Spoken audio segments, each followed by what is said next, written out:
Good morning, good afternoon, good evening, depending on your location. Welcome, welcome. I am Godless Reggie.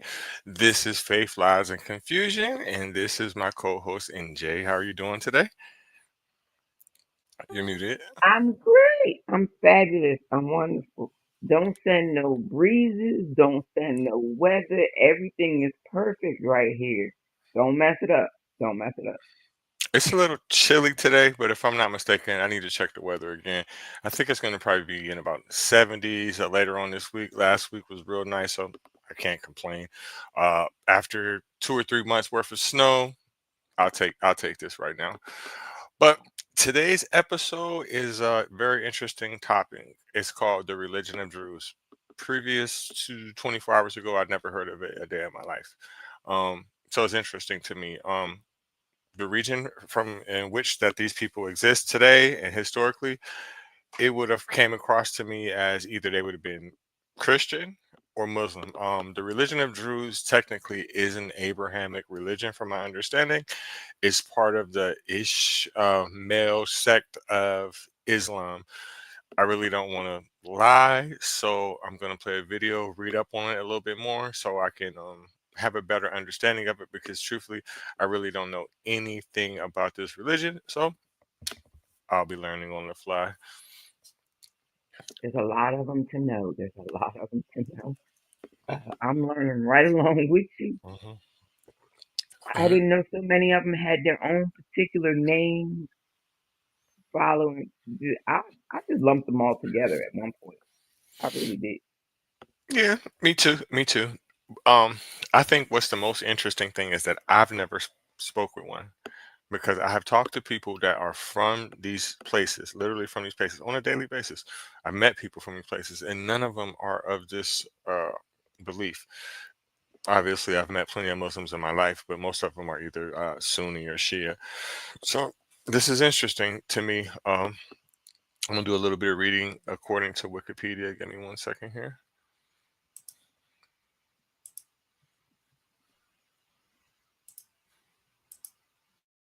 I actually like the name of this religion too, the Druze. It does have a nice ring to it, and Hmm. it's hard to find something with a nice flow to it in English. Right, it is. Usually, I can't pronounce this shit. What? That part. Oh man. So the Druze are an Arab esoteric religious group from West Asia who adhere to the Druze faith, an Abrahamic monotheistic and syncretic religion whose main tenets assert the unity of God, reincarnation, and the eternity of the soul.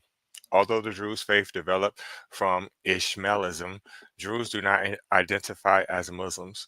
They maintain Arabic language and culture as integral parts of their identity, with Arabic being their primary language. Most Druze religious practices are kept secret, and conversions to their religion is not permitted for outsiders. Interfaith marriages are rare and strongly discouraged. They differentiate between spiritual individuals known as, I don't want to stumble through this, but it's UQQAL.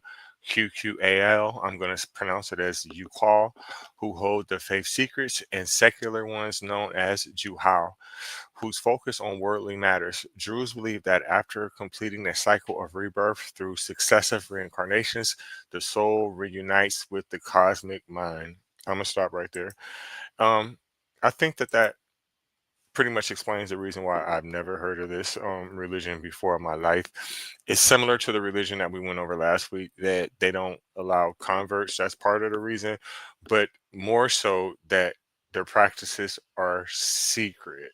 I'm not sure why, but me thinking right now, probably because of the influence of other religions and the threat of death, maybe. I don't know.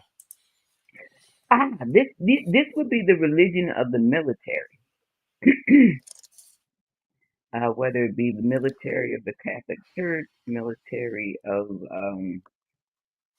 what did they call that? The Ottoman, the Jan, what did they call them? The Hmm. Janissaries or the Jan? I forget. Something that starts with a J. I forget. But the point is, this would be the religion of the military.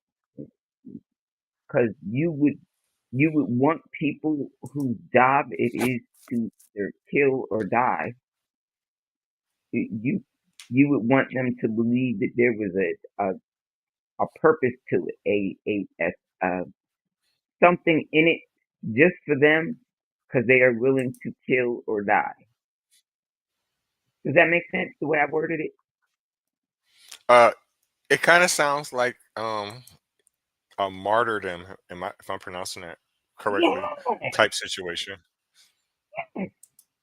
yes, yes, yes.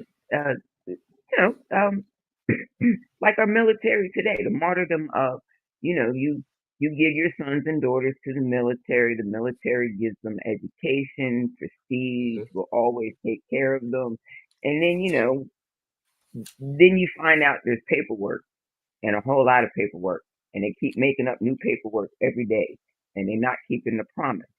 It's like, you know, that kind of martyrdom. It's martyrdom with a cause. Kind of like I get what you're saying. It kind of puts you in a mind frame that like you're special, like you're one of the elite, the few, the proud, Right, the right, right, Marines, right. like that type I was situation. on TikTok So last if night, and somebody was saying that they were one of the chosen, and we were like, chosen to do what?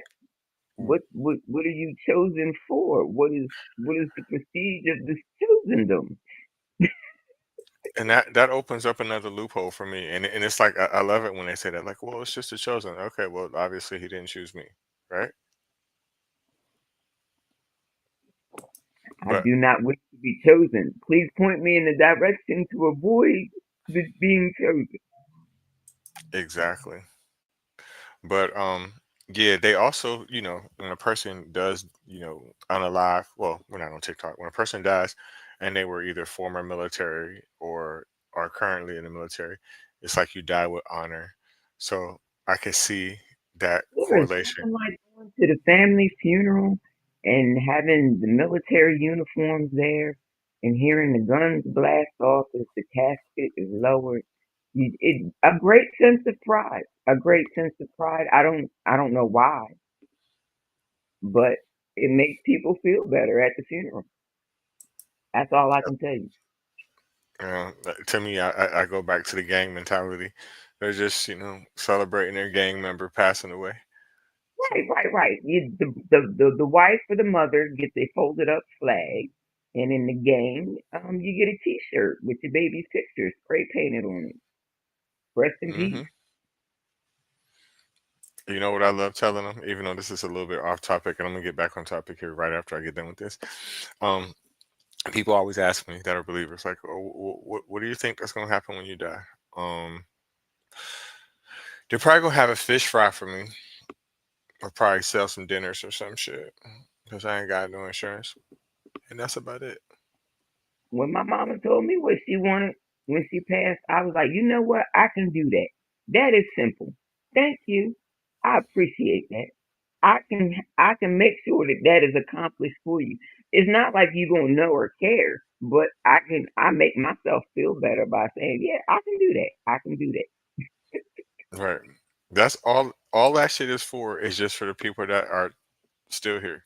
It's for them to make them feel good, because I have no feelings after I'm gone. I don't even know that this shit is even going on. It's not like I'm just sitting back like, my nigga. No, I'm not even fucking there. And that's why, like, people like, well, why don't you, get insurance? And I might end up getting another life insurance policy depending on if I can get one, like, through a job or something like that. I'll do those ones, right? But I really can't see myself willingly going out here paying rent for after when I'm dead. I don't want to do it now. So why the fuck you think I'm gonna do it when I'm already gone? That's some bullshit.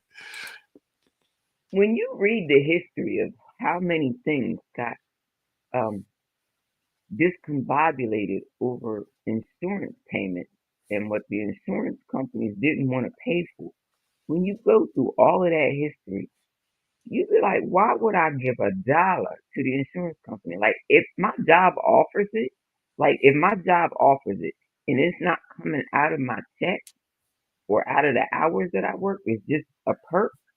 Great. I've got insurance. Wonderful. Is it a good policy that I can borrow again? Even better. But other than that, I ain't fucking with them people. That's what I'm saying. And then when I ride past graveyards and things like that, I just think to myself, 200 years, is that going to be there? It's not. And the reason why is because the population is steady growing. It's steady growing, it's steady growing, it's steady growing. You think that they're going to have these big lots just sitting there forever and ever and ever and ever and ever and ever. 400 or 500-year-old dead bodies sitting there, right? They told people so And many lies. and You got progress. right. If you have a dead family member on your land, nobody can take it. It Whew, if I see one more video of some long lost Negro burial ground with no markers, no name, but we found it, y'all. Okay, great, wonderful. Now what you gonna do with it? Pave over it, build a house on it. Somebody gonna buy it. Ain't nobody got Right. time. That's just a short-term solution. You could do that, and that probably would go into effect for maybe the next 50 years. So, wow. 100, 200 years, trust and believe, they're gonna put a highway there. They're gonna put a school there. The council people gonna vote to take your shit from your family. Either they take that motherfucking money or they don't, and they still gonna take that property. So you're 100% right. I think the best representation of what you're talking about, what we're talking about, is a barbershop. That's true. If they want something bad enough, I don't care who own it, whose it is, who buried there. I don't give a fuck. You coming up out of it. Yep, So you don't really own anything ever. ever.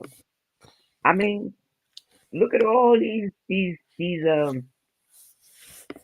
sites that the grave robbers have dug up. The tombs, the whole Valley of the Kings has been dug up. I don't think there's a one they didn't find.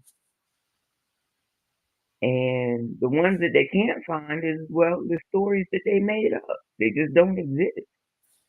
But we won't go there. That's another story for another day. I was watching this thing recently on TikTok in my home state. I know that I always knew that there was, and the reason why is because where I live at now is actually the Connecticut Western Reserve, and I live in Ohio. Well, I'll explain that later for anybody that doesn't understand.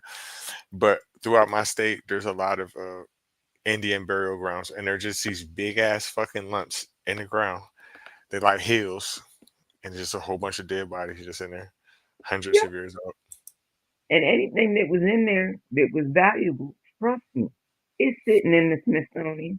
They don't know where it is. They don't know what it does. They've never studied it. It's just labeled in a drawer somewhere. Found this date, this location. You ain't. So let me get back to the. Oh, Yes. go ahead. Sorry about that. No, I Yeah, we're was getting a going to little. talk. I need another refill too. I'm gonna get up and get it here in a minute. Let me read some more about Uh-uh. the Right. Read Jews. some more. Start the video. I'm getting coffee. Okay. So the Epistles of Wisdom is the foundational and central text of the Druze faith. The Druze faith originated in Ishmaelism and has been influenced by a diverse range of traditions, including Christianity, Gnosticism, Neoplatonism, Zoroastrianism, and Manichaeism. Excuse me, I can't even pronounce this. Pythagoreanism. This has led to the development of the distinct and secretive theology characterized by an esoteric interpretation of scripture that emphasizes the importance of the mind and truthfulness. Druze beliefs include the concepts of theophany and reincarnation. The Druze held Shu'aib in high regard, believing him to be the same person as the biblical Jethro. They regard Adam, Noah, Abraham, Moses, Jesus, Muhammad, and the Ismaili Imam Muhammad ibn Ishmael as prophets. Additionally, Jewish tradition honors figures such as Solomon the Persian, Al-Qadar, whom they identify with Elijah, John the Baptist, and St. George, Job, Luke, the evangelist, and others as mentors and prophets. The Druze faith is one of major religious groups in the Levant, with between 800,000 and a million adherents. They are primarily located in Lebanon, Syria, and Israel, with smaller communities in Jordan. They make up 5.5% of Lebanon's population, 3% of Syria, and 1.6% of Israel. The oldest and most densely populated Jewish communities exist in Mount Lebanon and in the south of Syria around Jabal al-Druze. Druze, literally the mountain of the Druze. The Druze community played a critical, important role in shaping the history of the Levant, where it continues to play a significant political role as religious minority. They have often faced persecution from various Muslim regimes, including contemporary Islamic extremists. Several theories about the origins of the Druze have been proposed, with the Arabian hypothesis being the most widely accepted among historians, intellectuals, and religious leaders within the Druze community. This hypothesis significantly influences the Jews' perception, cultural identity, and both oral and written traditions. It suggests that the Druze are descended from 12 Arab tribes that migrated to Syria before and during the early Islamic period. This perspective is accepted by the entire Druze communities in Syria and Lebanon, as well as the Druze in Israel. Okay, so I feel that's interesting. Another 12 tribe story. Everybody has their own renditions of just 12 tribe shit, right? I've never heard it from Islamic or Ishmaelish, if I'm saying it correctly, perspective, but it's typical. Yep. And I've come to find out that anything that's split up into 12 sections is a lie. I'm looking for anything that has something to do with 13 at this point. I'm trying to tell you. 12 steps, 12 tribes. I don't believe in none of that shit. It's all some baloney.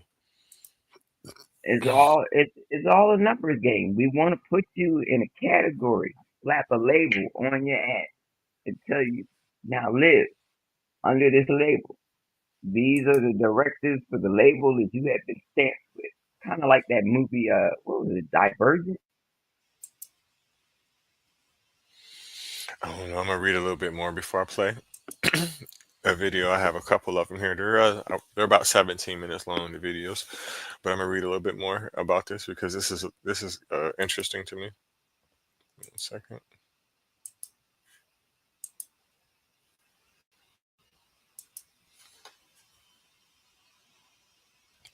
Etymology: the name Druze is derived from the name of Muhammad bin Ishmael Nastakin as the Razi, from Persian Darzi, seamster, who was an early preacher. Although the Druze consider ad-Darazi a heretic, the name has been used to identify them, possibly by their historical opponents, as a way to to attach their community with ad-Darazi's poor reputation. Before becoming public, the movement was secretive and held closed meetings in what was known as sessions of wisdom. During this stage, a dispute occurred between Darazi and Hamza bin Ali, mainly concerning Darazi's Gwulu exaggeration, which refers to the beliefs that God was reincarnated in human beings, to Darazi naming himself the sword of the faith, which led Hamza to write an epistle refuting the need for the sword to spread the faith, and several epistles refuting the beliefs of the Gulat. I think I like that part. If anybody understood that, um, I'm gonna read that part again. It said, which refers to the belief that God was reincarnated in human beings, to Darazi, meaning himself, the sword of faith, which led Hamza to write an epistle refuting the need for the sword to spread the faith, and several epistles refuting the beliefs of the Gulat. I just said I like that because my interpretation of that is we not gonna kill nobody to make you learn this, right? To make you accept this religion, and I think that's also part of why they're secretive as well. I'm not sure. I'll read it here in a second, but that's what I took it as.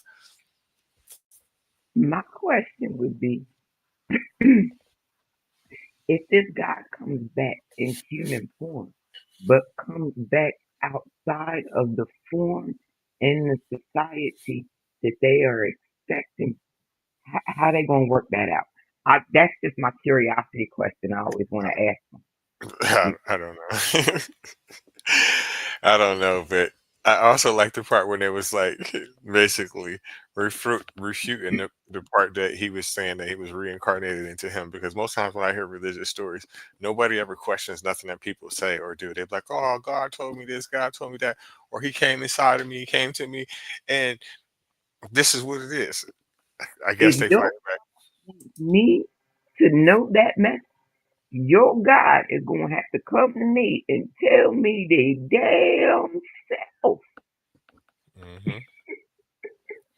I don't like no middleman. I don't like no middle. Me neither.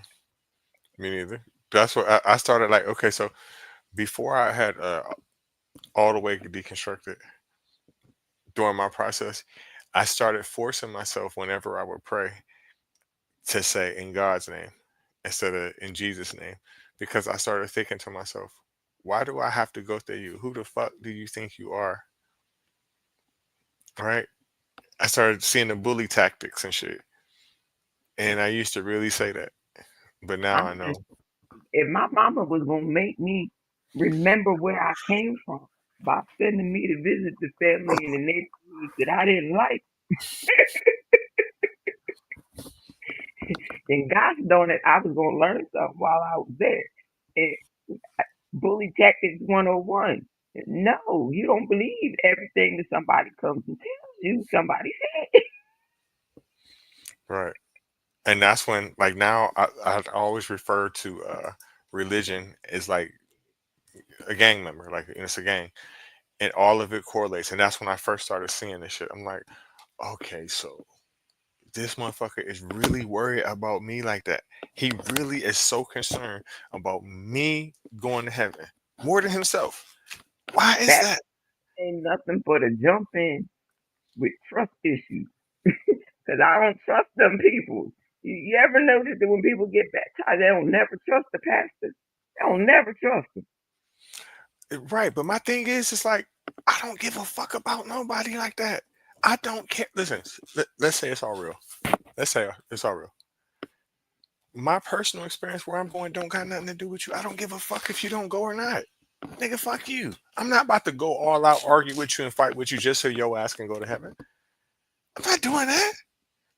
And then that's when I realized they a fucking gang. That's the only reason why you're gonna be that invested in this shit. You need soldiers. Because otherwise I wouldn't give a fuck. I don't care what a person do on their free And time. I don't care. I left, right, left. You know, if some people would just incorporate that little song into their bedroom activities, the world would be a much better place. Left, right, left, right, left. Oh, man. I done fucked up, I I'm think. sorry. I know I'm gonna that. stay on topic, man. I'm gonna stay on topic. I promise. No, I'm not. This is funny. All right, so let me get one of these videos going because I know I'm tired of reading for a second. 1 second.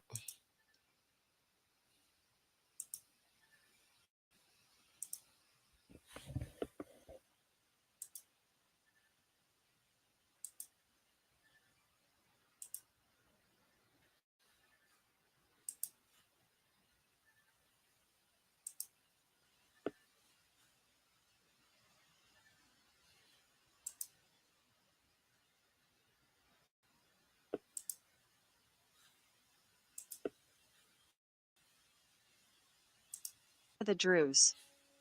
The Druze are an ethnic and religious group that originated in the Middle East, primarily in modern-day Syria, Lebanon, Israel, and Jordan. They are a unique and secretive community with a rich culture and history that is not well known to the broader world. The Druze community traces its origins back to the 11th century, when a mystic and philosopher named Al-Darazi split from mainstream Ismaili Shia Islam and formed a new religious movement. The religion that emerged, known as Druzism, is a monotheistic faith that incorporates elements of Islam, Christianity, Judaism, and ancient Gnosticism. The Druze faith is based on the belief in the oneness of God, and it is the importance of knowledge and self-improvement. One of the most interesting and little-known aspects of Druze culture is their emphasis on education. Druze families place a strong emphasis on education for both boys and girls, and many members of the community go on to become professionals, such as doctors and engineers.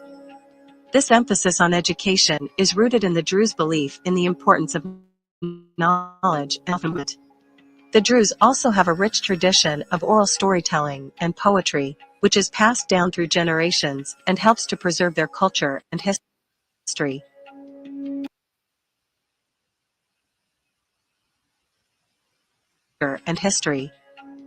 Another unique aspect of Druze culture is the practice of Tawhid, which is the belief in the oneness of God.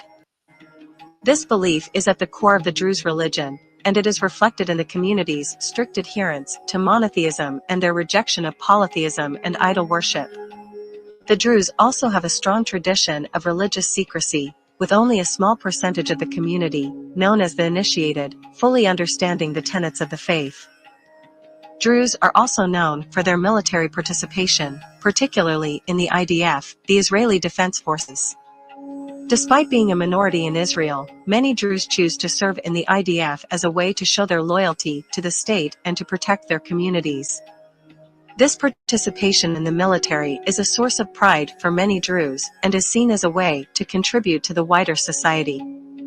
Historically, the Druze have faced political and social challenges in the Middle East, particularly during the 20th century. In the 1940s, the French mandate in Syria pressured the Druze to give up their autonomy and join the newly formed Syrian state. In Lebanon, the Druze were caught in the middle of the country's civil war and had to fight for survival. In Israel, the Druze have had to navigate the complex political situation and maintain their loyalty to the state while preserving their unique culture and identity. In conclusion, Druze are a minority community in the Middle East, with an estimated population of around 1 million people. They have managed to maintain their unique culture, tradition, and religion despite facing political and social challenges in the region. Even today, the community remains tight-knit and secretive, with many of their practices and beliefs being passed down through generations within the community. The Druze people are an interesting and unique group that has made significant contributions to the societies in which they live. Make sure to subscribe and turn on notifications. Mm. Oof, interesting. I wasn't expecting to hear that. For them to be members of the IDF and fighting against their own people is craziness. I mean, I guess sometimes you got to do what you got to do, but sad. Told you, military. I told you.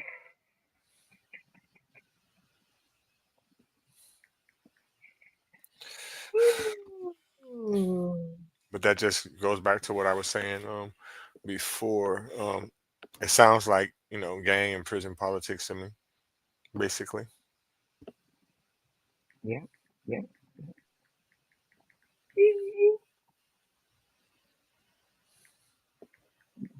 I'll save that question for another day, another topic.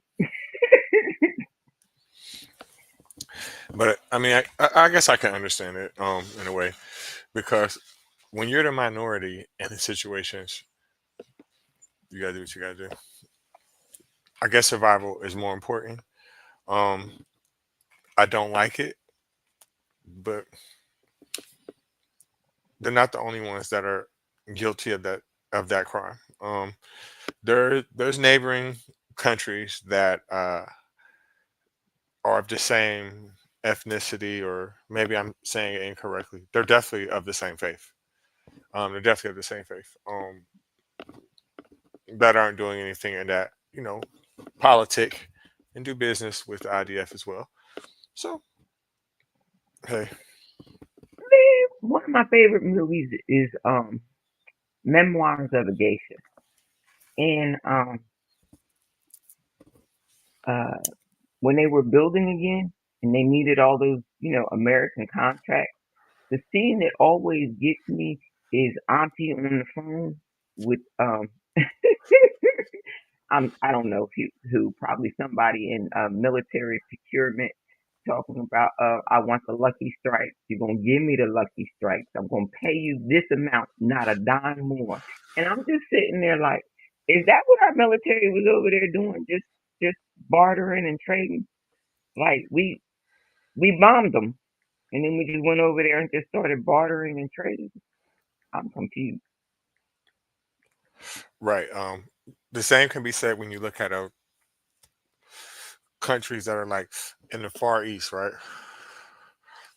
Some of them, you know, not gonna say that we're 100% in conflict with, right? Because I really don't consider that conflict between us and China, right? Because we do too much business with them, right? But there are places over there that don't fool with us, and in a neighboring country that we've invaded before and did all kind of fucked up shit to. We trade with them. And what I don't understand is why we keep beefing, because the trade is going to keep happening. If the shit pulls up and all the checks are cleared, they're going to put the shit on the ship and send it on its way. I think it's a jealousy issue. You're mad because you see them uh, becoming the top of the food chain or becoming the top of the totem pole. It's not that they did anything wrong. I mean, you can sit here and say that they did, they cheated trading, but was it ever like violence? Did they resort to violence to get to the position that they're in? No, no, no. And Hong Kong waited out their contract, and when the day came, they sent the British on their way with a parade, fireworks, everything. But they did tell them, get the fuck out, and they meant that shit. Right. And that's what I tell people all the time. Like people like, oh well, these places are communist. duh, duh, duh, duh, duh." What's the key word to communist? Commune, community. What it means is if you leave me the fuck alone, I'll leave you the fuck alone. You stay over there, I'll stay over here. And you really can't say nothing. And the reason why you can't say nothing is because you are the same people who have the concept of borders. So since you want to make a border, stay on it. Stay where you at. Leave me the fuck alone. Why do you think that I have to give you what I got? Why do you feel like that? I I know people get in their feelings when you make such observations, but I'm gonna just say that whole Russia Ukraine thing. All Russia said was, "Don't be playing with NATO in there," and Ukraine said, "Hold my beer," and Putin said, "Nah, you hold mine." Like he said, as long as my people is on your side of the imaginary line is good, we good. See, Ukraine went fucking with his people on their side of the imaginary line. He said, "Don't do that." They said, "We did it. Now what?" He said, "Watch. Now we watching. Everybody got their popcorn. We paying attention. Are you bored with it yet? I think you're bored with it." Listen, every situation where I look at the country where they consider communist, I start looking at the backstory to what really happened. Cuba. What did they really do to the United States? Let's be for real. Nothing. Nothing. Nothing. But just got tired of you using them. That's it. Said you're not going to use me. If you want to continue to do what you're doing, you got to pay. And you know what? Russia came through and said, "I got a check for you if you let me put on a show." And oh, so they did the show with the parade and the military bomb going through the island on the road, and America about lost their mind. Oh, they just put on the show, let you know you're not all that high and mighty. You're not really doing nothing. And if you ever let your slaves know that they are slaves and they can get off the plantation whenever they want to, you're gonna have a problem. But we haven't left. I'm still trying to figure. Oh, paperwork. I don't want to have to pay for the paperwork. That's what it is. I don't want to have to pay for the paperwork. Right. And the fear, and Why with a lot does of the people, paperwork come with my birth? Because the Social Security and the tax ID came with my birth. So why didn't the passport to leave the plantation come with the birth? Why I gotta give a job and pay somebody for the paperwork to leave the plantation? That's my curiosity question. that's true.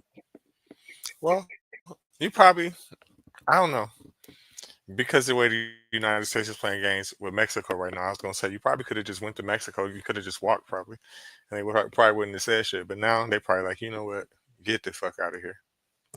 Yeah, they not feeling Americans because the Karens and the Kens went down into Mexico on vacations and Airbnb, and they started complaining. They started a complaint line, and so now they are not as welcoming to English Hmm. speaking, particularly American English speaking tourists. Like if you have like a British accent or a South African accent or an Australian accent, they still cool with you. But if you sound American when you get over the line, whether you walk, you drive, you fly, if you sound American, what they're gonna do is they're gonna slide you a cell phone and say, "Hey, hold this for me for a minute while I run in this building real quick."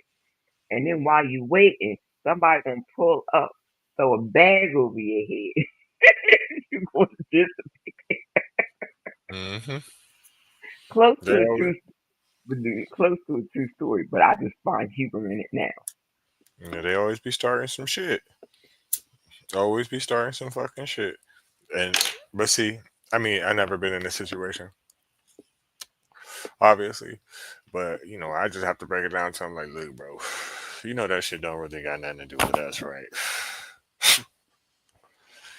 And now that we're on that subject, uh, I really wish that some people would understand that. Particularly, there's a couple Africans I really wish could see that. Like, do you realize that we only a small percentage of the population, and ain't nothing we can do? Like, I understand that sometimes well, a lot of times, many times, the United States does a lot of fucked up things to people in their country, but it ain't us doing that shit. That's them doing that shit. And the first time, the first time I realized that we was playing in their world a little bit too much was the DC sniper, because I just knew that was somebody off their medication, and I just knew that it was going to be a particular race. And when the whole story came out, I was flabbergasted and dumbfounded. I still don't understand how he got him here, but at the same time, this was almost 30 years ago, so it may have been significantly easier to get a person here from another country. But he still brought him from Jamaica. He's still a nigga. I ain't know they let niggas come here like that now. How the fuck did he get him here?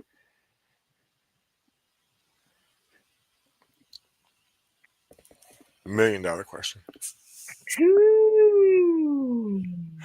Who approved that? You didn't even have no money to take care of the damn boy.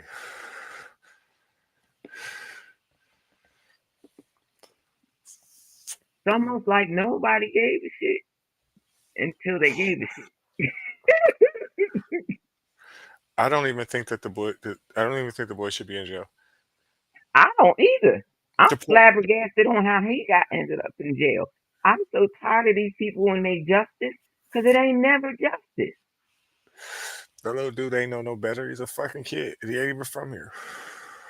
He don't know. Send him home. That's what you should do. That's what you should do. You should permanently deport him. Problem Wait, solved. wait. But for some reason, we had this missionary zeal of the prison complex making money off yet another body. And it's like, well, it's not even like an American citizen body. That's that's what makes it more ridiculous. Why are we making states for people we could simply just send back to their original land and tell them have a good life, enjoy yourself? It would save so much money.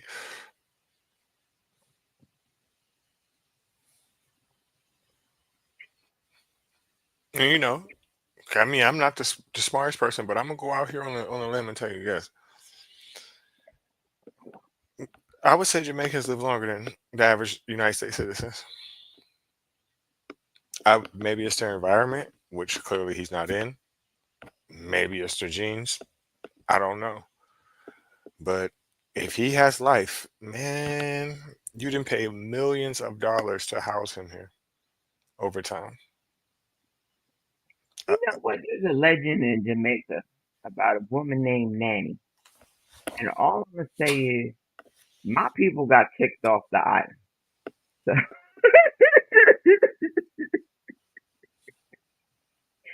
and we bought our happy asses here up to that Louisiana purchase. And you know what? I want to go back and slap that ancestor so fucking hard. are you talking about the Haitians that came, or are you talking about the other peoples that came through the Louisiana Purchase? No, I'm talking about my family came off the Jamaican island right before Nanny passed. They got kicked off the island. My people got kicked off the island by Nanny, by Nanny. My people got kicked off the island.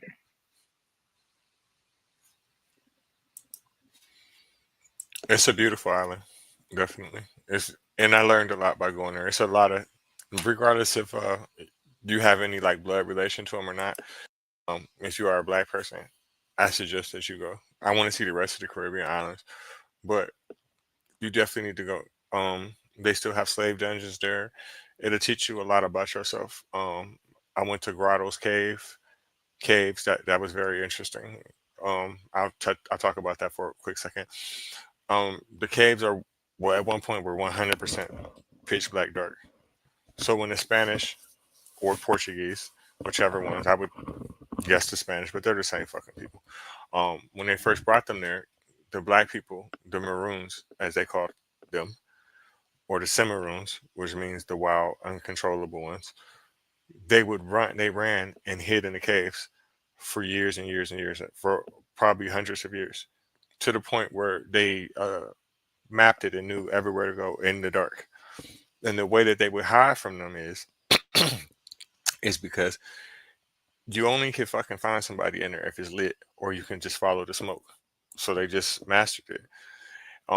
Later on, years later, when the British came to invade, to steal it, um, the Spanish ran in there too, and the black people helped them hide. I'm like, oh man, I wouldn't help them do shit. What? Huh? Huh? I would have pushed their asses right back out. Here they go. Here they. Hmm. Hmm. Yeah. See, like places like there, and I've learned like places like in Africa where there's like a lot of mountains and shit. When the British came, in both situations, or any European people came, a lot of people just ran up in the mountains like, and just was up there for years and years and years and years and years and years, and nobody even knew nothing about it because they won't go up there. And Yeah, that's one thing I learned about Jamaica. yeah. My family was only a third way up the mountain. Only a third way. I never made it all the way to the top. Never made it all the way to the top. If I go visit, I want that tour. But I probably won't be there more than a day or three. You'll love it. You'll love it. I It's wish hot as a I motherfucker though. went over to go to the corner store because I want to go to the corner store too. I went, but they try to encourage you not to though. Like there's this big ass wall that go out into the ocean, no matter what I don't resort want you go to to. see on the resorts. I don't want to see the resorts. I really don't. But it's my understanding that without the resorts, you can't get to the beach. Basically, I mean there are some, public beaches, but they're very, very far and few. Like, okay, say if there's 100 beaches there, right? Only 3 of them public, and they not you won't want to go there. But Right. That, the ones that's on the resorts, oh, they're amazing. As soon as you walk right past, like go off the resort, it looks like a fucking dump. I told you that part, but yeah. it's amazing. Definitely go, and definitely do not stay on the resort. I would just say to get an all inclusive resort, just so you won't have to keep buying food. But I wouldn't stay on that motherfucker though. Nah. Okay. Okay. And your best friend is gonna be off or mosquito repellent. You have to have it. Well, see, and that's why I be messing up in my Sims game because I use my Sims game to live my best life. But I'll be turning off all the pesky things like mosquitoes so that my Sims don't have to worry about that. But then in real life, I'd be like, this is real life. No, I really do need bug repellent because they are really eating me alive. Mm-hmm.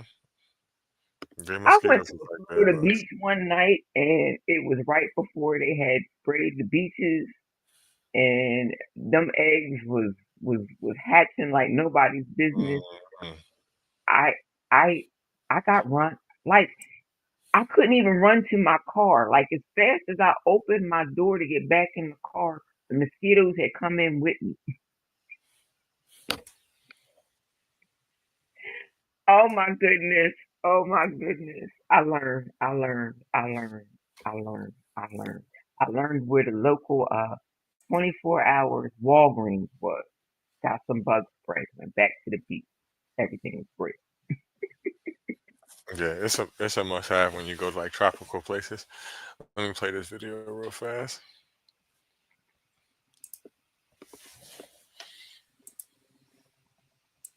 I'm gonna speed it up because it's Just a little people group longer. that live mostly in the Middle East, especially in areas around northern Israel, Lebanon, southern Syria, and the Golan Heights. Syria has the largest population, while Lebanese Druze make up the largest share of the population of any particular country, roughly around 5% of the total population of Lebanon. There's also sizable diaspora communities around the world, especially in Venezuela, the US, and Canada. Overall, the Druze total somewhere between 1 to 2 million individuals worldwide. Although accurate population figures are difficult to determine since census data in Lebanon and Syria are relatively unreliable, the Druze faith emerged in the early century, which stresses the centrality of Tawhid, or the all-encompassing oneness or unity of God. But it's a poorly understood faith with a reputation of being esoteric and secretive. In this video, we'll examine its establishment in the Middle East, this group's beliefs and practices, and we'll explore how their millennium-long history has shaped their community going into the 21st century. The Druze faith emerged in the 11th century, and what's best understood, first of all, as a philosophical and social revolution, and secondly, as a spiritual revolution within Islam and among the other religions in the Middle East.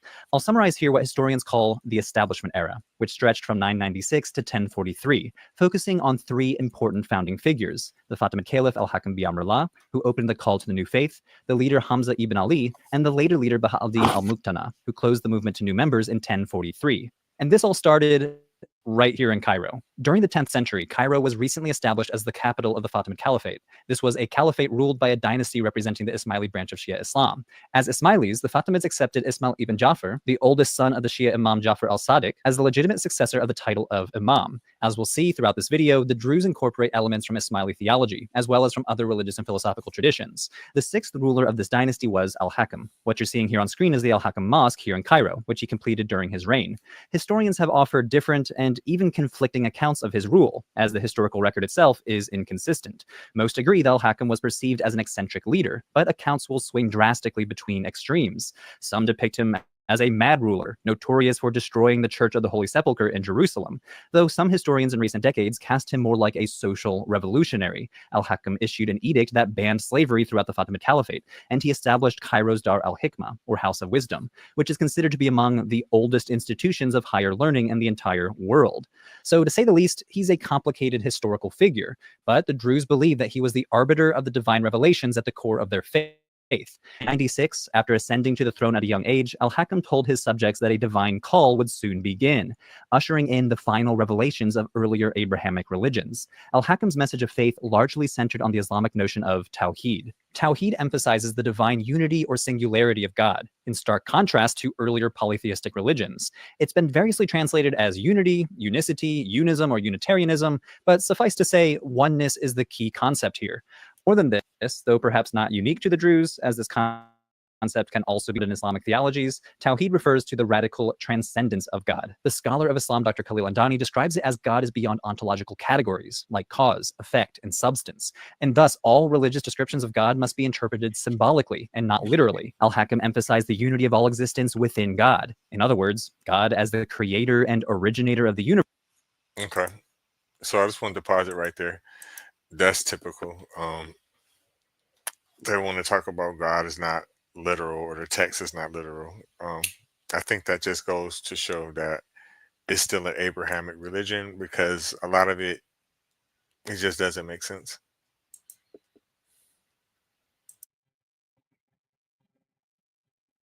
What I heard was, matter of fact, um, who's the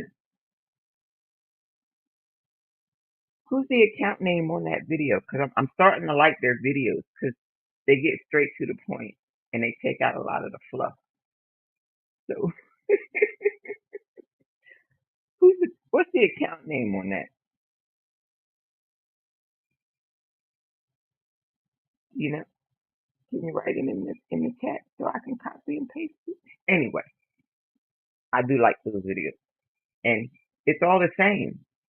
There's one God, one consciousness, one divided into 12 parts.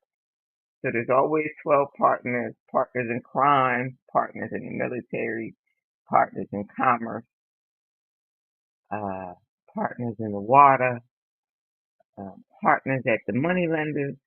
There's always partners in crime.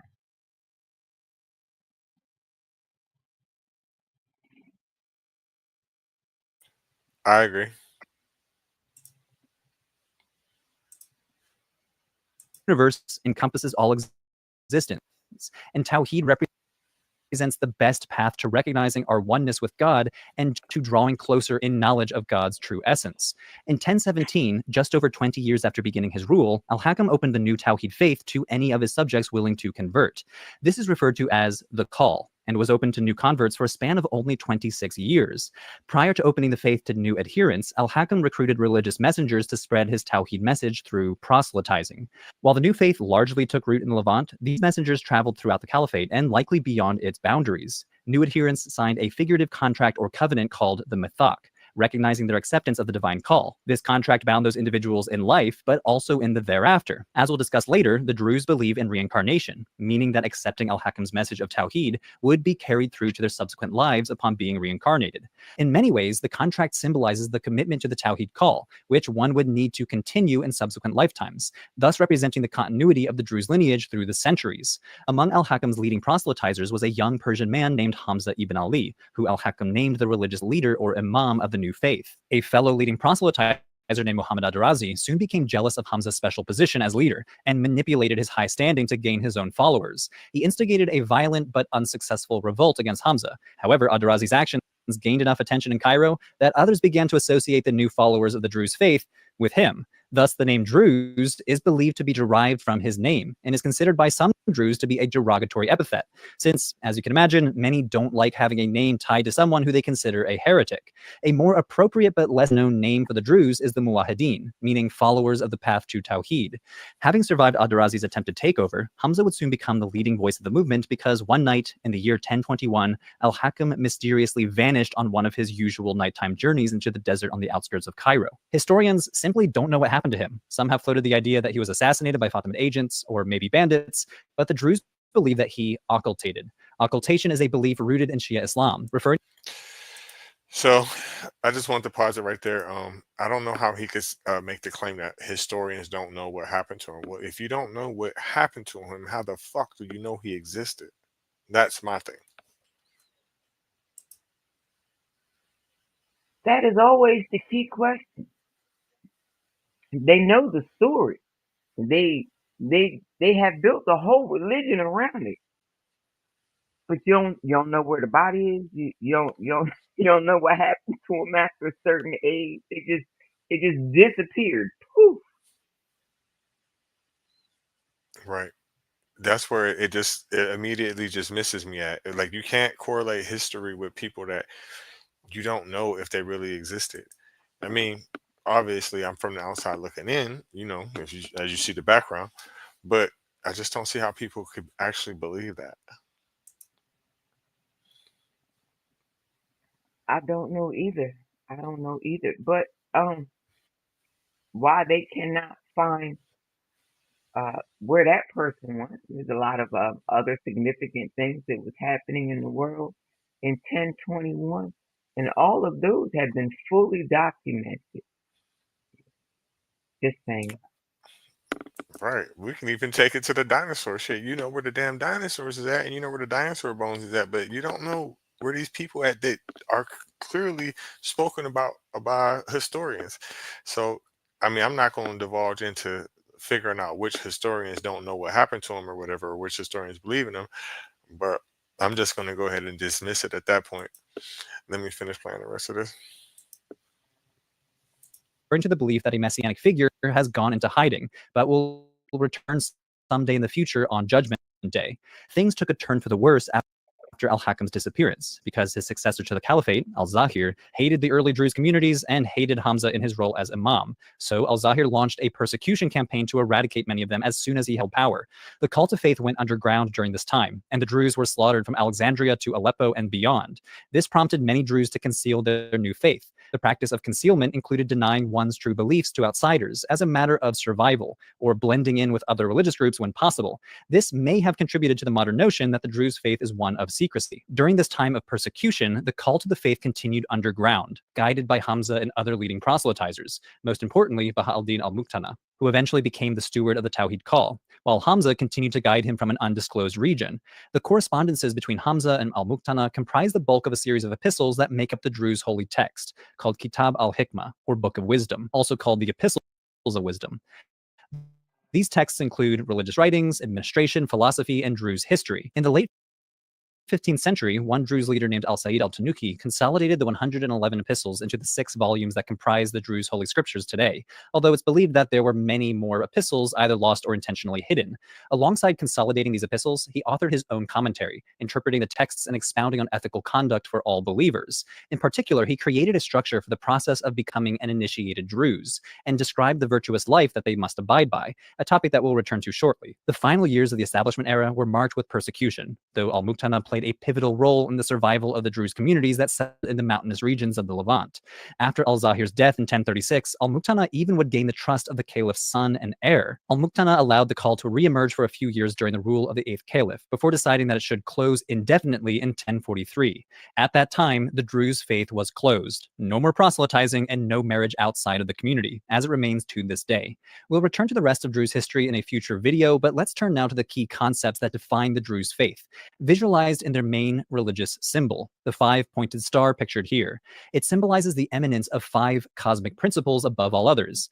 In their story of Genesis, before creation, there were 5 cosmic emanations from God, the first of which is symbolized by the color green, representing the universal mind. This was followed by the universal soul, represented by the color red, then the universal word, represented by yellow, then the universal precedent or cause, represented by blue, and finally the universal antecedent or effect, represented by white. You can see these colors represented on the Druze flag in Druze communities to this day. There are a few interesting points that follow from these 5 cosmic principles. First, combined, they characterize the path to knowledge of Tawhid, or the uncompromising unity of God. In this understanding, God is both transcendent and immanent. As we discussed earlier, Tawhid emphasizes the unity of all existence within God. God is immanent, therefore, because as the creator of the universe, God encompasses all existence. Nothing can exist outside of God.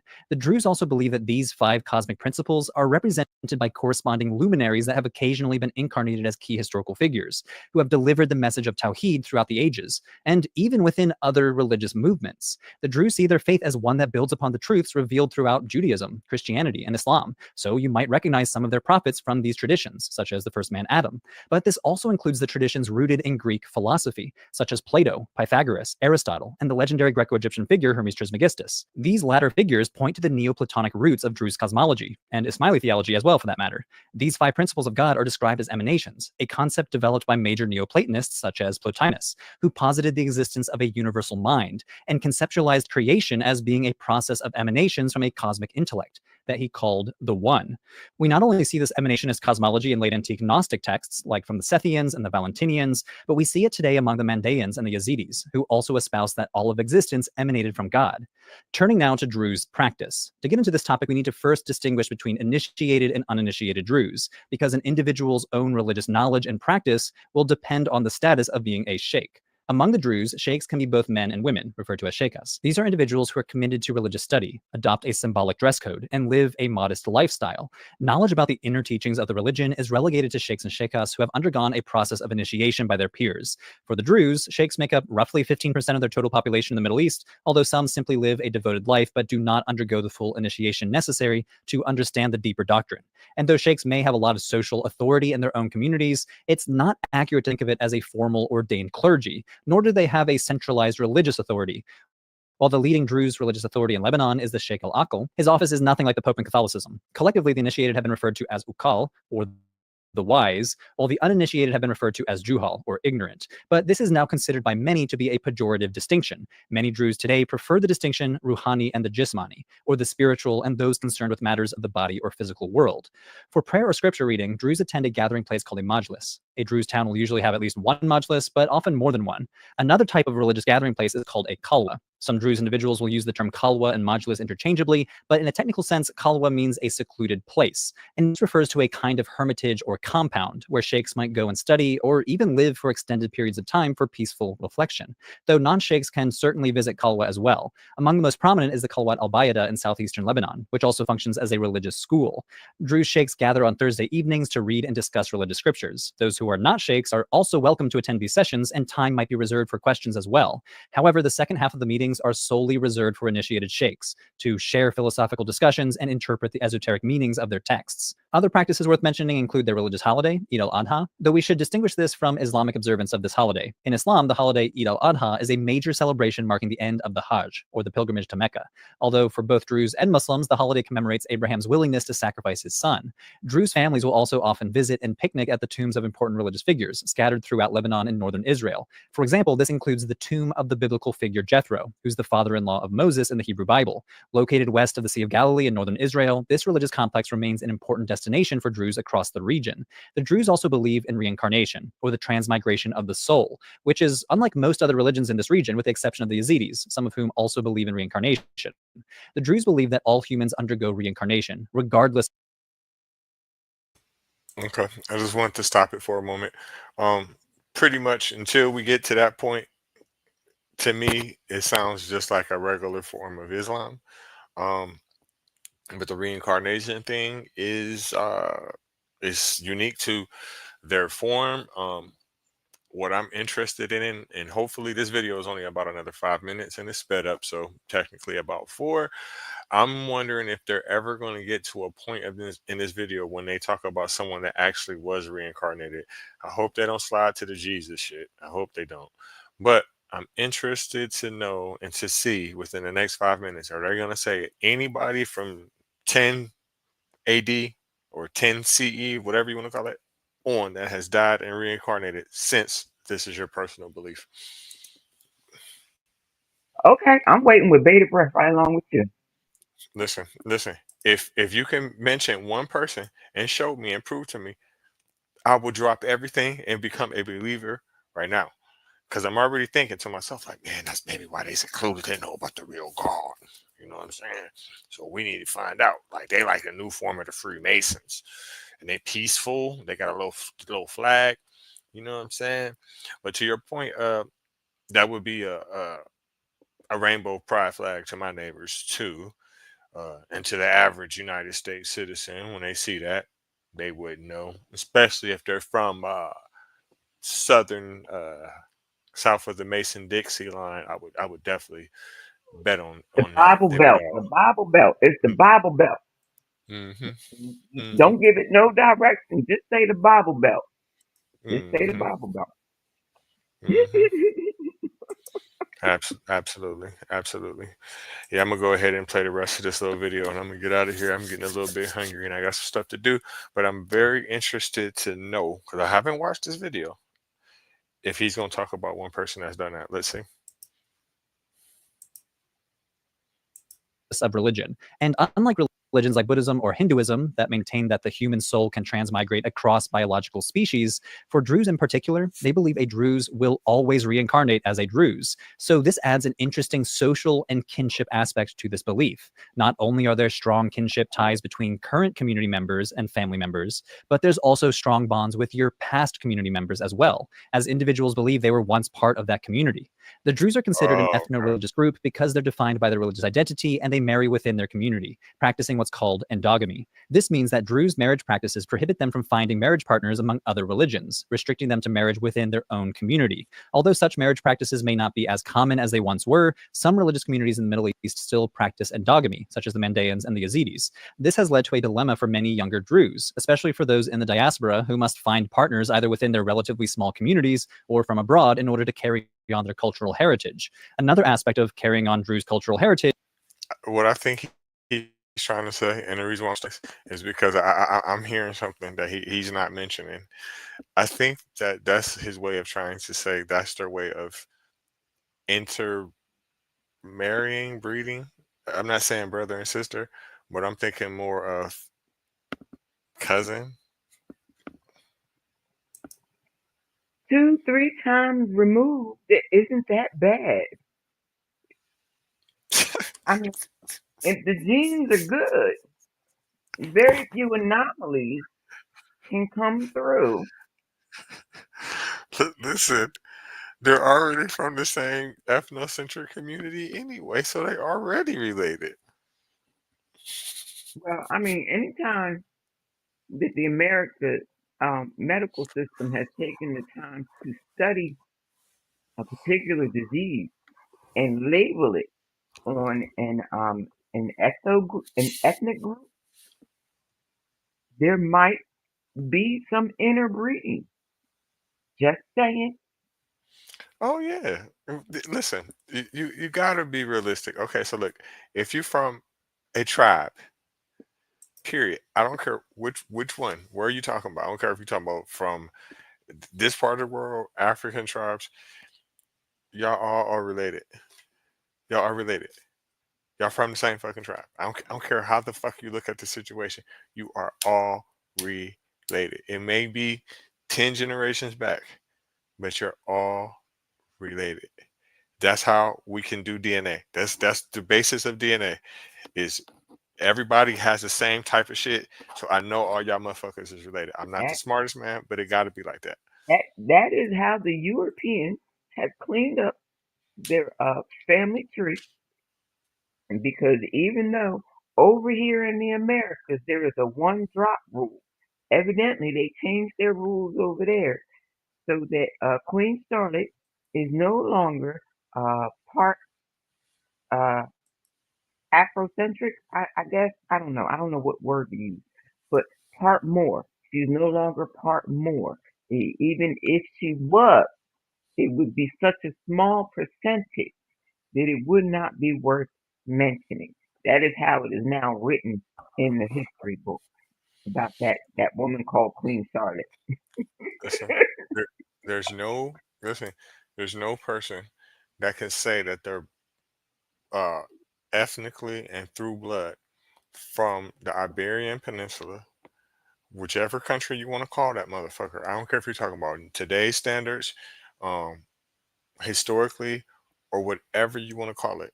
Um, you cannot say if you are blood related to those people that you're not partially African. You can't say that. It's not true.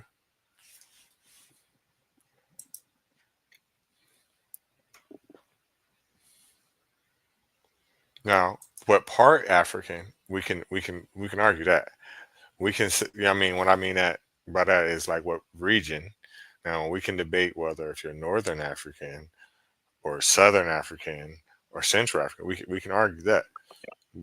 But it's impossible for you to not be partially blood related to what we call the Moors. It's impossible not to be. Hence the reason I accepted my new label when it came out so readily. African American. I'm either black, as I was when they hit the check mark on my birth certificate, Hmm. or I am the new label that I put on my taxes when I filed them long time ago. I got right in the head since then. I don't play with them people no more. But that's not the point of the conversation today.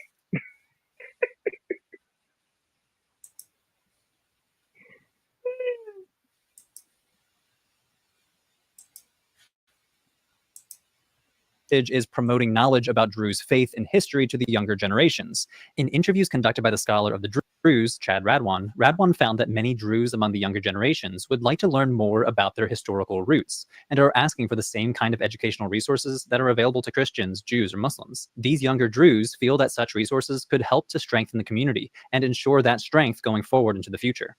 If you'd like to learn more about Dr. Radwan's research, then check out my interview with him on my second channel. I filmed this with my friend and fellow religious studies scholar, Dr. Andrew Agapour. You'll be seeing a lot more of him in the coming months because I'll soon be launching a Religion for Breakfast podcast, where we'll interview scholars and journalists of religion to dive deeper into the same topics I publish here on the YouTube channel. Check out the link in the show notes below, and I'll see you next time. Okay. But Normally, I I heard don't let it.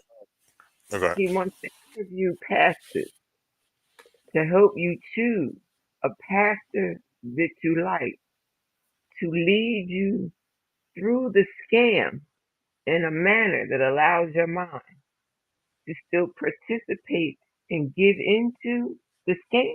Did I hear No, that correctly? no, you didn't. I Oh, would have to say no because when he was saying that, he had what's his name? What is his name? I want to call him Bart Ehrman. Uh, he's a scholar. He wears glasses.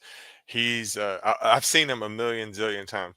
What he's notorious for is playing both sides of the fence. oh, I think it is Bart Ehrman or Bert something like that. I know who he is, but I just can't get his name together. And he was interviewing him, so yeah, I would have to say no. You definitely didn't hear what he was saying correctly.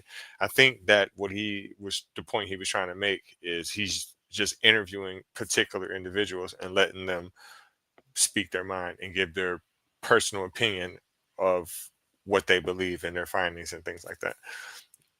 Because I know that guy is an atheist, but he does play both sides of the fence.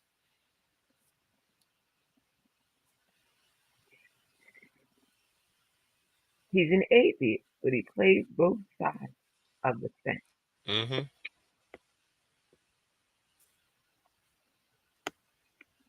My belief is it's political reasons.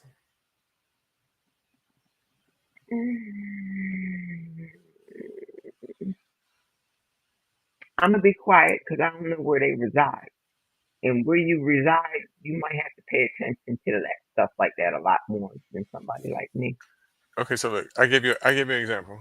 If you ever hear somebody, um, like a historian, right, and let's say he's a non-believer, if they say something like uh, they believe that Jesus actually existed as a person, as a man, that's what they're doing. They're putting a political position out there. They're leaving the possibility open because you can't prove that he existed as a person either. You can't prove that. So to agree to that when you know that you can't prove that is playing both sides of the fence. Now we could sit here and say that, well, you can't disprove it. True. And I'm assuming that's their basis of saying that. But something that can't be proven is not true, right? Wait a minute. If you can't prove it, how am I supposed to disprove it? In order to disprove something, it has to already be proven, does it not? Yes, but the point is that you can't disprove that an actual human being named Joshua walked the earth. Therefore, a lot of them will settle for the stance that historically as a person he existed, but as the son of God, no. Ow, that There's made my head hurt. it makes my head hurt too because I know what they doing. You're bullshitting. You don't want to say what it really is because you don't want to rustle certain feathers and you don't want to have a dispute about the situation. You know what I'm saying? But you know, and you don't believe it, but you're like, oh well, he probably was a person. Mm, But to me, that's bullshit because now you're making a positive claim that this book is historically accurate in a way. You know? right. Like you're gaslighting them through the delusion. Like, did that make sense when I just said that? Yes, because you don't listen. This is the words that come out their mouth, NJ. They say you've never heard them say, "Well, even historians agree." He's the type of person where they're But I getting their was information asking, from. He's the exact person. but oh, wait a minute. So the person who's interviewing and the people that they talk to, Hmm. they are giving the delusional credence by having videos out there of them saying the word. This person existed historically Hmm. without proof. Hmm.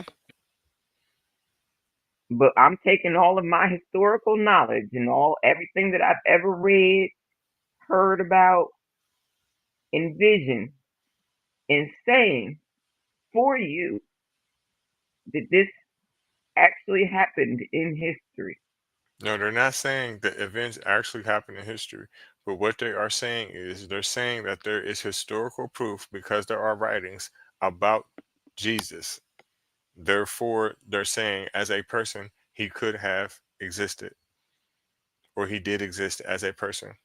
But I can prove that Jesus exists right here, right now. I just gotta go to a Spanish speaking country and call out the name Jesus and see who turns around. That's true. Now, are they saying that there's archaeological evidence that he existed? No. Right? Because every time you go down the rabbit hole of whatever archaeological existence they give you, and you dig all the way down to the real shit, not the bullshit, you find out that it's not even from the same era. It's not even the same land that they're talking about. And it's not even in a real museum, it's in a library. Listen, I got into a debate with a person yesterday, right? Because something I posted on TikTok of an African girl holding a book, right? And he's saying that I'm presenting the delusion, or what did he say? He said I'm trying to discredit her beliefs, right? And it's sad that I'm trying to discredit her beliefs. I told her it's sad that she's holding a book of her slave masters, you know what I'm saying, instruction or something along those lines, right? This man gonna try to tell me that's not true because they found the book of John in Africa in the second century.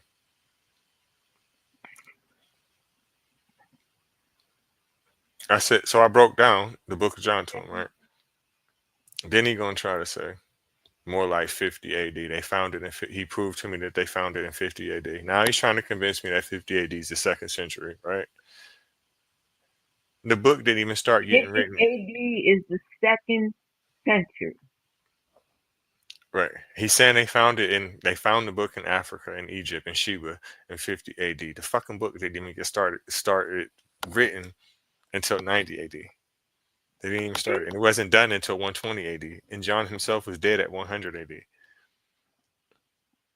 Like the fuck is you talking about, dude? But that's the type shit that they be on. You know what I'm saying?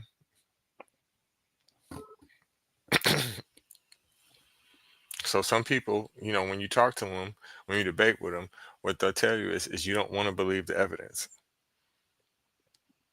You know, people wrote about this shit, so it's true. People wrote these. Why would people write these stories about this man if it didn't happen? That's Well, what they be saying.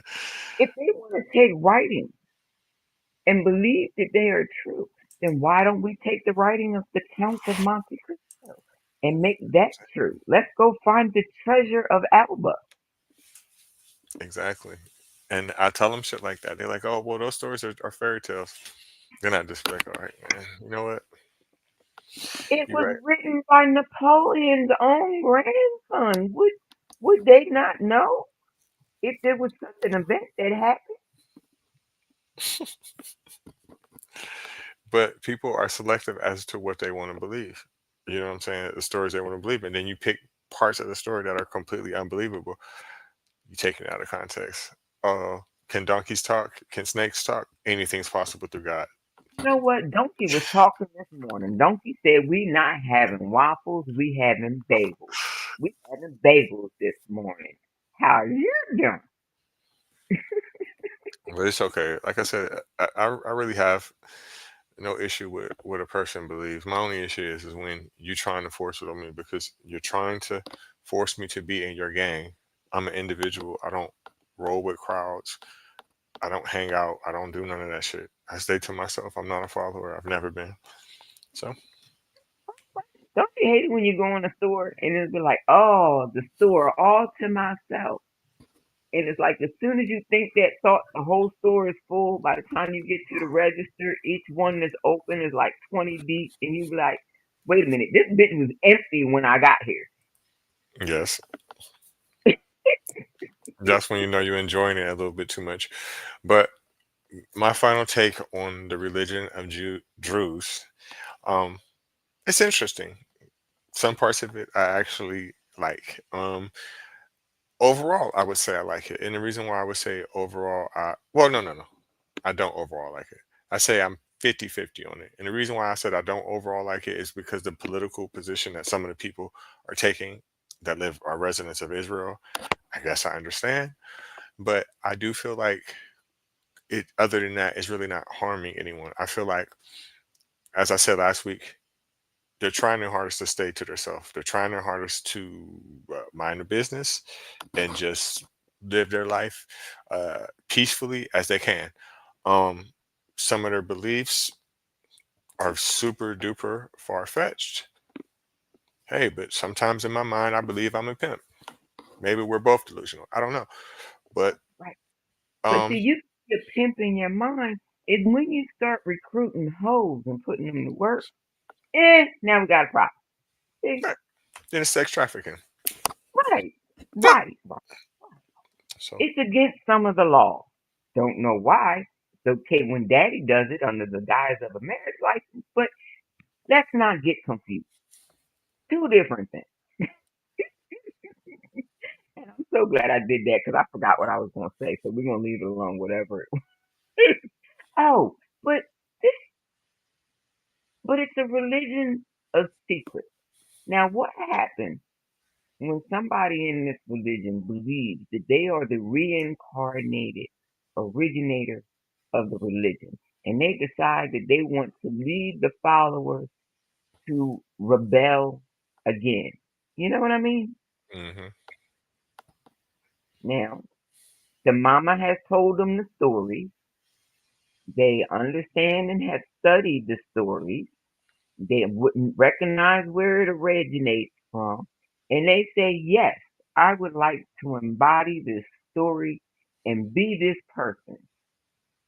And now, after all this time of peace and harmony, and now we all marching off to war, kissing our sons goodbye, daughters waiting and hoping that they return to fulfill their contract, and all because somebody listened to the stories and then decided to embody these old thought practices. I agree. Also, I like to look at it like this too. Maybe they're being so peaceful because they're the minority, right? Maybe when they get numbers, they can get out of hand. Sounds like forced breeding to me. But then again, how can they ever get numbers? Lots of cousins, second, third time removed. But they're gonna have to be doing listen, y'all gonna have to be nonstop fucking nonstop because Hey, if they got enough food to feed them, all the offspring can make it. But when you're having 10 babies and only 3 survive, yeah, the gain is not outweighing. Yeah. But it definitely was something interesting to learn. Surprised again. Never heard of this before, especially what region they are from. Um, you have any last thoughts, NJ? No, go get the munchies taken care of before you pass out. Absolutely. I want to thank everybody for stopping by. Definitely all the people on Instagram. Shout out to my dude Colin. Shout out to Jay Money. Shout out to Mrs. Bell. What's up with my dude Little? I ain't seen him in a while. Um, Shout out to you, NJ. Shout out to everybody that be on TikTok. Catch me during the week on Wednesday. No, not this Wednesday. This Wednesday we're off, but next Wednesday, catch me at product. Excuse me, AAA Podcast Sports. I got so much going on. I be getting confused. AAA Podcast Sports. Um, we'll probably be talking about the NBA playoffs soon because it's not long before they start. That tournament will probably be close to being over by the time we go back on again. My money's still on. Well, I didn't bet. My thought process is still on Duke winning it all this year. Hopefully they do. I'm not sure. But if not, I'll be back next week here, 11:30, 12 o'clock, noon time, with more faith, lies, and confusion. Not sure of the topic yet, but we'll definitely be here. Thank you again, NJ, for stopping by. Thank you, everybody, for sending the comments and the likes. Good night.